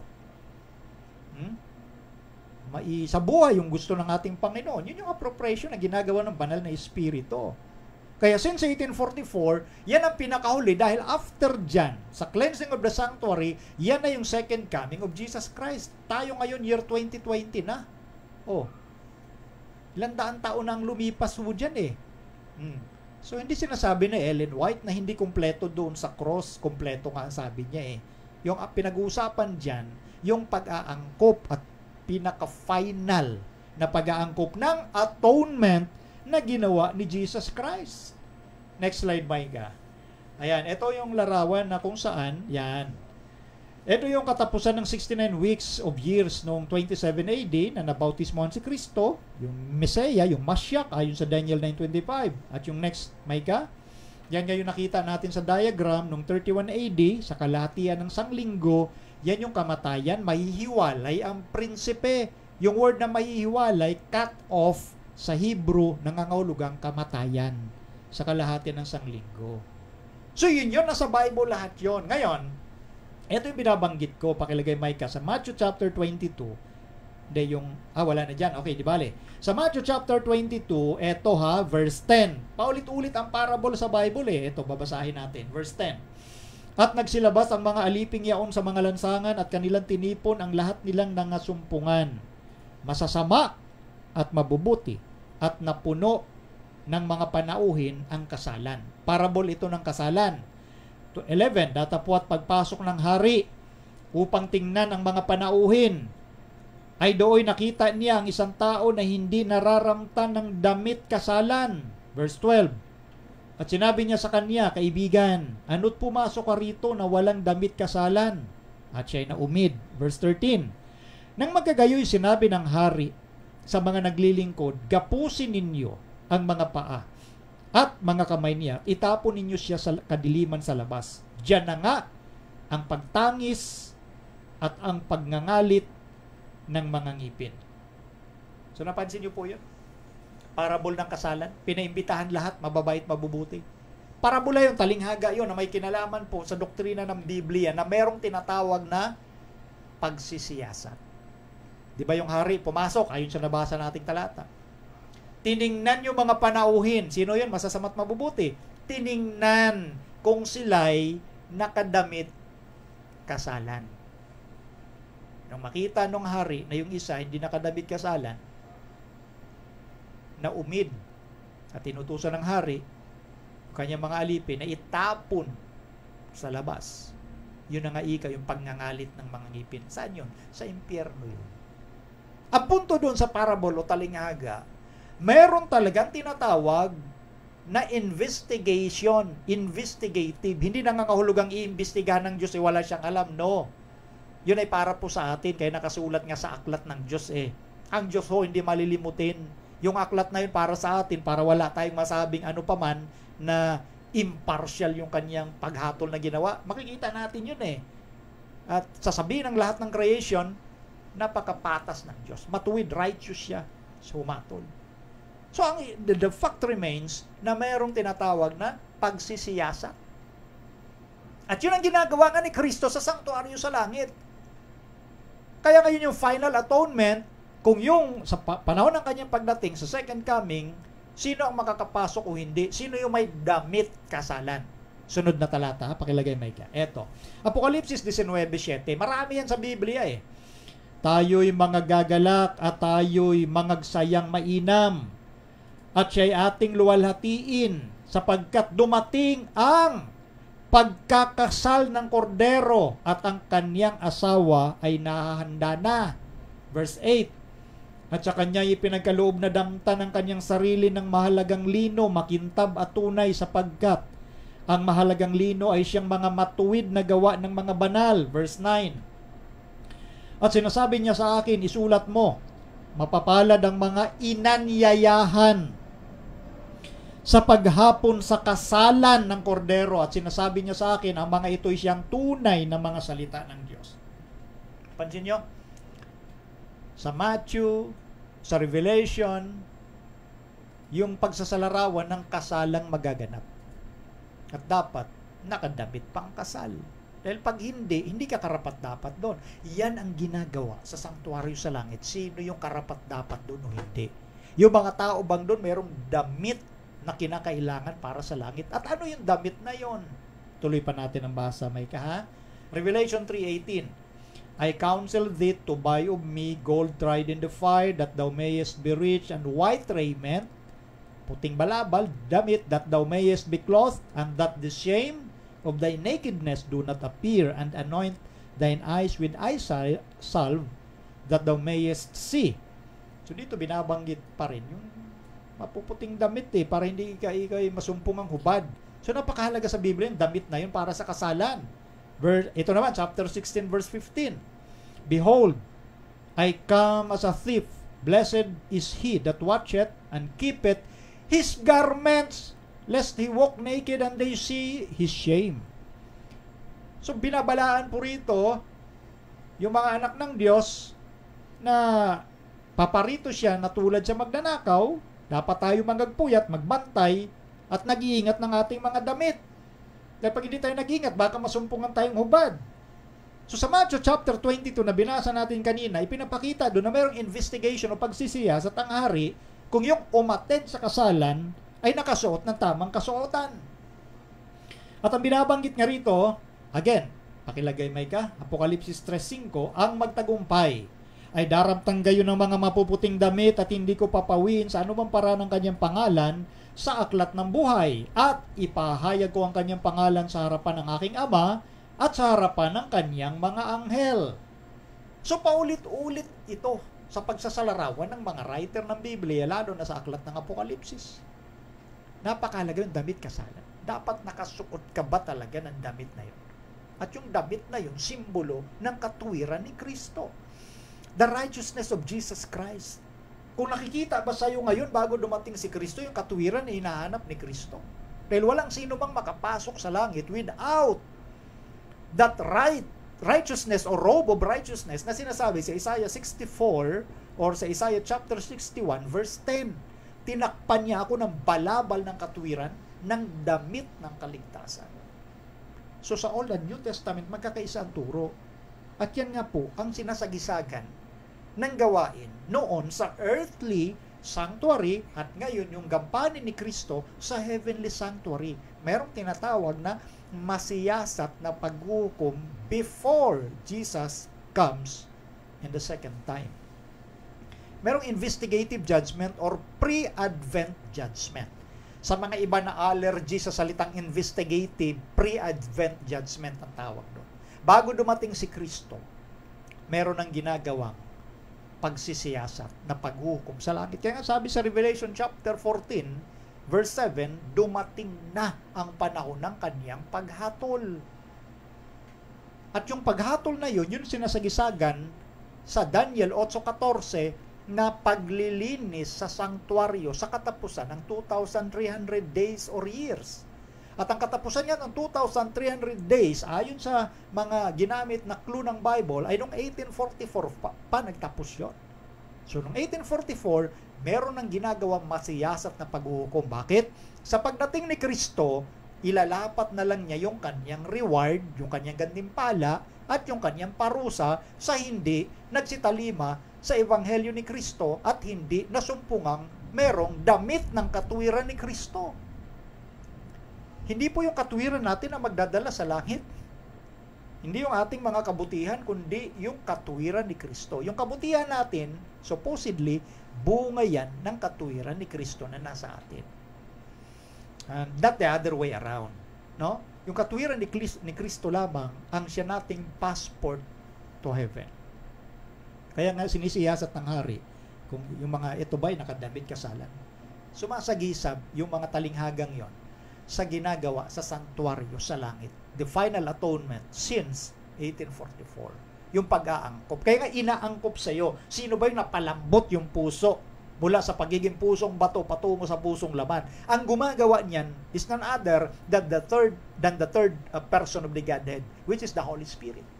Inaangkop niya sa atin, kaya ang tawag ko kanina, appropriation. Pag-aangkop yun ng provision ni Kristo sa krus. Kompleto na yung provision. Inaangkop lang sa'yo. Kaya nga ayaw na ayaw yan ng karamihang evangelical teachings kasi nga sila, once saved, always saved.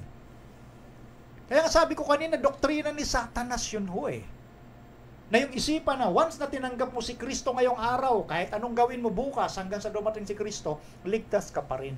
Kaya nga doktrina ni Satanas eh. Bakit? Meron ka bang gagawin ng paghahanda sa sarili mo? Kapag meron ka ganong isipan, naligtas ka kahit anong gawin mo.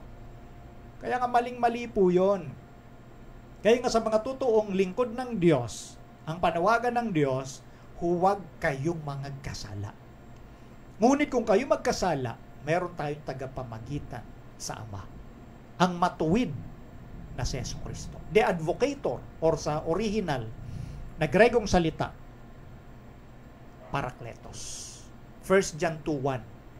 Kaya si Jesus yung Parakletos at yung Holy Spirit, another Parakletos. Yun po ang original na salita sa Grego, doon sa unang 1:1. Yung naisaling advocate at yung naisaling matuwid. Yan yung ating Panginoong Jesucristo. Yung tagapamagitan, what I mean, tagapamagitan. Yung advocator, the Parakletos. So tanging si Jesus lang ang ating pinakapag-asa po ron. At yun yung punto kung bakit naiintindihan natin yung doctrine ng sanctuary, kasi lahat yun ay magkakaisa sa ginagawa ng ating Panginoon na pagliligtas sa atin. Yung final atonement or appropriation ng complete provision na nagawa doon sa cross ng Calvary. O ngayon, ito. Last na po ito. Ito yung pakipakita Micah. Yan, yung diagram. I-focus mo lang dyan, ha?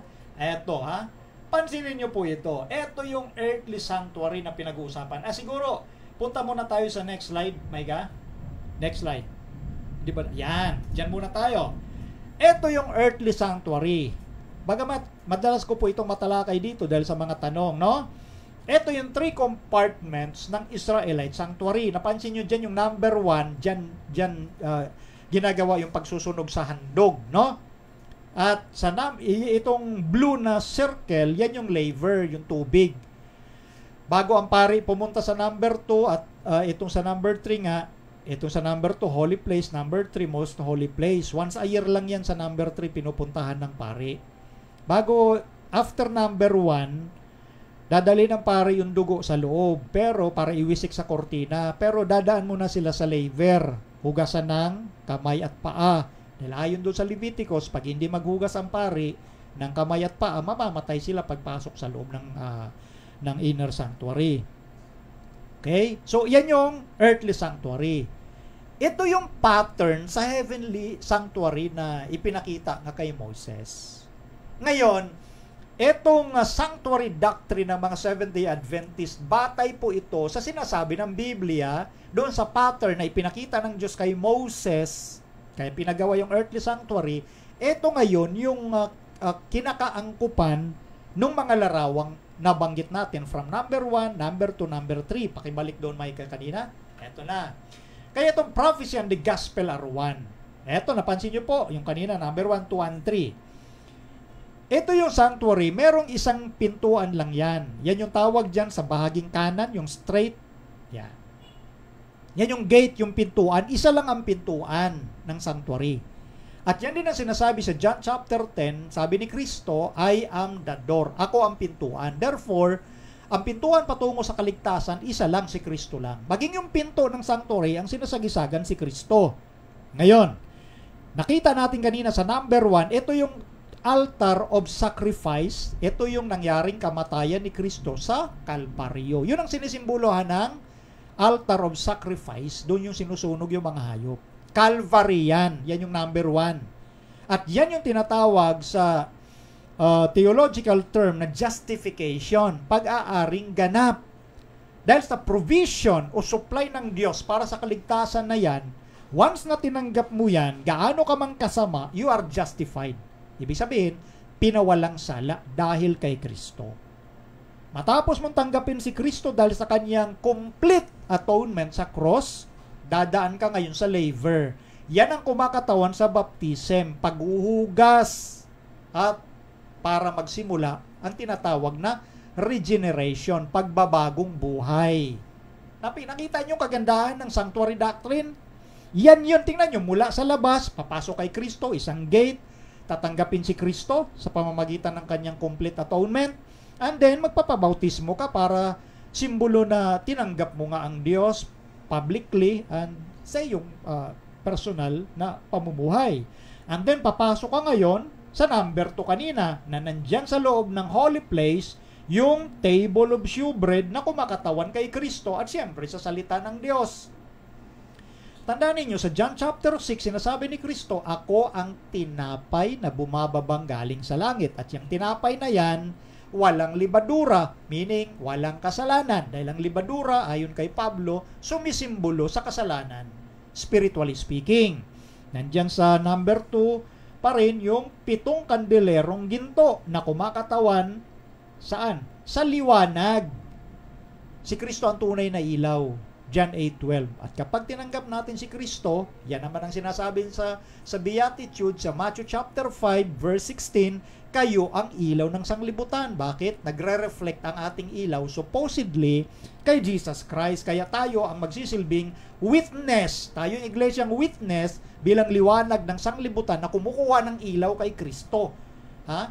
At nandyan din sa number 2, sa holy place, yung altar of incense, yan yung panalangin ng mga banal, ayon sa Apokalipsis 8:3.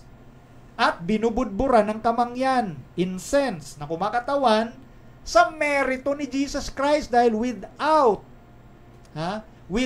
the merits of Christ, gaano ka man kadami at karami kayong manalangin, hindi makakarating sa langit yan.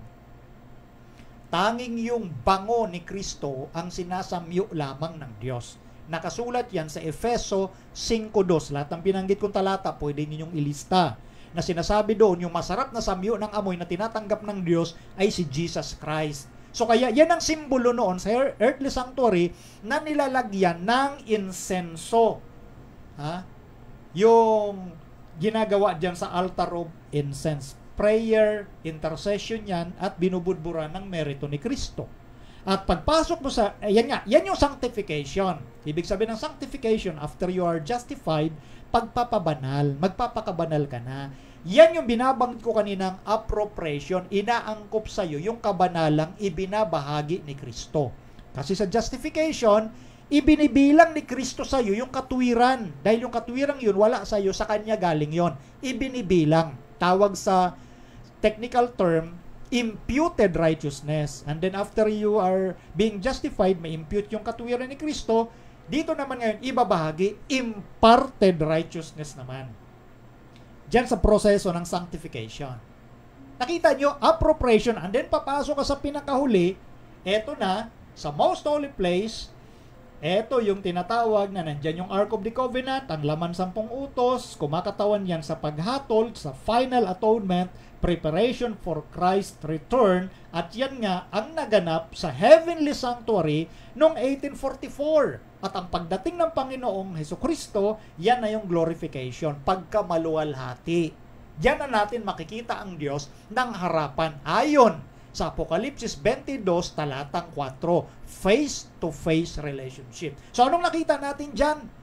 Step by step, unti-unti tayong dinadala sa harapan ng Diyos. Justification, sanctification, glorification. Yan yung process ng pinag-uusapan na salvation at ang pinakasentro, sanctuary. Pakitanggal na maika. So nakita natin ngayon yung doctrine na napakaganda na pinagkatiwala ng Diyos sa mga Seventh-day Adventists para ipaalam sa lahat ng tao. Kaya hindi nakapagtataka nung sinabi ng Diyos sa awit 77:13, Thy way, O God, is in the sanctuary. Ang iyong daan, O Diyos, ay nasa sanctuaryo. Anong daan? Yan ba yung dating daan, bagong daan, dating doon? Hindi. That is the way of salvation na ang Diyos ang nagtuturo. Napakabuti po ng Diyos sa bawat isa sa atin. No? Dito kanyang ipinapakita ngayon yung kabutihan ng pamamaraan ng kanyang pagliligtas. Eto anak, ang provision, isinupply ko sa iyo ang aking anak. And then pag tinanggap mo siya, iaangkop ko na sa iyo ang kaligtasan yon, appropriation, yung binabanggit kanina, sanctification. Kakain ka ng tinapay, meaning makikibahagi ka kay Kristo. Sabi ni Kristo, ang kumain ng aking laman, uminom ng aking dugo, may bahagi sa akin. Kaya appropriation inaangkop sa iyo Di ba?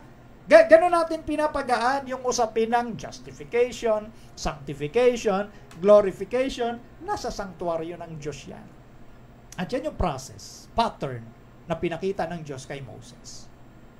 Kaya without the understanding of the doctrine of the earthly sanctuary, never, at ulitin ko ulit, never na maiintindihan ng sino mang Kristiyano ang usapin ng sanctuary.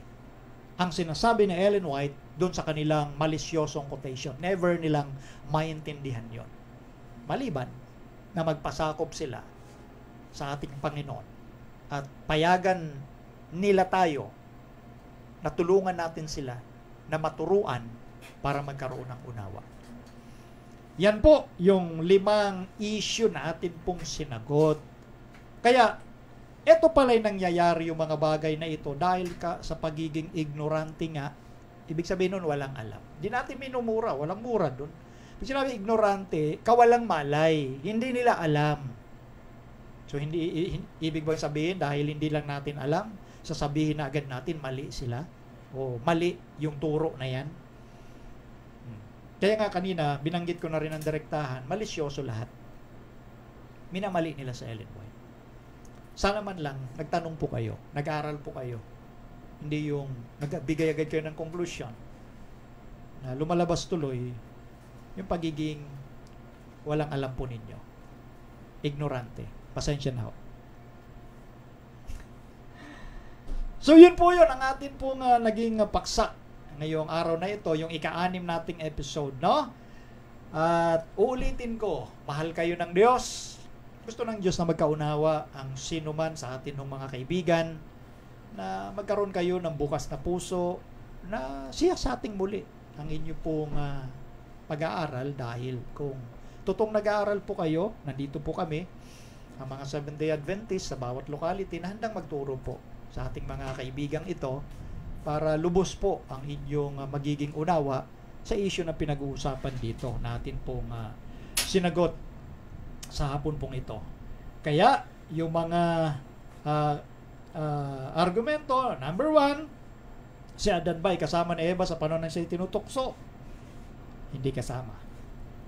Sa number 2 points, sinasabi dito, eto bang si Adan ay nadaya o hindi? Ayon kay Ellen White, nadaya. Pero iba pala ang ibig sabihin doon. Di ba? At ang sumunod na isipan, si Ellen White daw, naniniwala na si Kristo ay hindi tunay na Panginoong makapangyarihan sa lahat. Malisyoso uli yun. Ano pa yung mga sumunod na argument na atin pong ipiniliwanag po rito? Patungkol doon sa sanctuary. Di ba? Natungkol sa sinabi ni Ellen White about 2,300 years na final atonement. Na hindi naman po sinasabi ni Ellen White na hindi kompleto yung nangyari sa cross.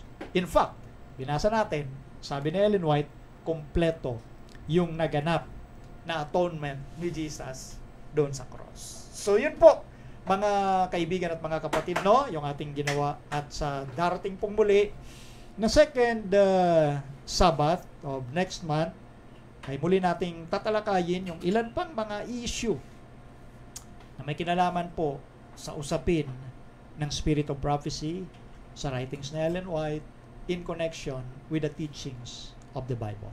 Okay? So, nawa ito ay nakapagdulot po sa inyo ng pagkaunawa sa mga nag-aaral at sa patuloy pang nag-aaral at sa mga kapatid po natin na patuloy po na nagnanais na matuklasan yung tamang pamamaraan ng interpretations ng writings ni Ellen White.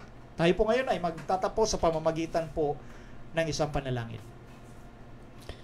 Ama naming Diyos, kami po ay nagpapasalamat ng marami po sa inyo sapagkat niloob ninyo na amin pong mailahad ang tamang unawa sa pag-unawa sa mga sulat ni Ellen White.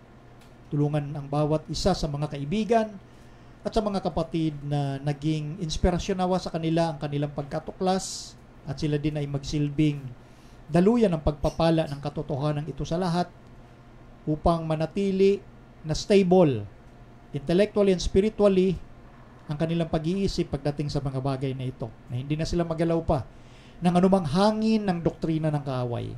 Salamat o Diyos sa pagdinig sa aming dalangin sa pangalan ng Panginoong Jesus. Amen.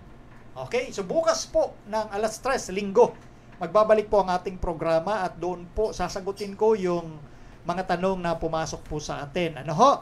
So sa iba pa nating mga kapatid at mga kaibigan, mag-forward lamang po kayo ng tanong. Tanong lang po ha, hindi yung tumatanong. Dahil ibang forum po pag tumatanong, no? So lahat po yan sinasagot natin basta maayos po ang pagtatanong. Dito po, hindi ko po pinapayagan yung pangungutya ng programa dahil pag nangutya po kayo, maririnig po ninyo ang inyong lengguwahe sa paraan na kayo po ay mabubuksan ang isipan. Okay, so sa pangalan po ng aking mga nakaagapay po rito, Mike Sarmiento na ating technical, kasama ng aking Princess Unica Iha, Alia Sarmiento, na ating mga technical, sa aking may bahay, Maiden Sarmiento na nagbahagi ng ating mga video. At sa lahat po ng ating mga followers, mga kapatid na nakibahagi ng pag-share ng ating din po mga video, ay patuloy po kayong pagpalain ng ating Panginoon. Ito po si Brother Melvin Sarmiento na nagsasabing maraming salamat at bukas magkita po muli tayo. God bless us all.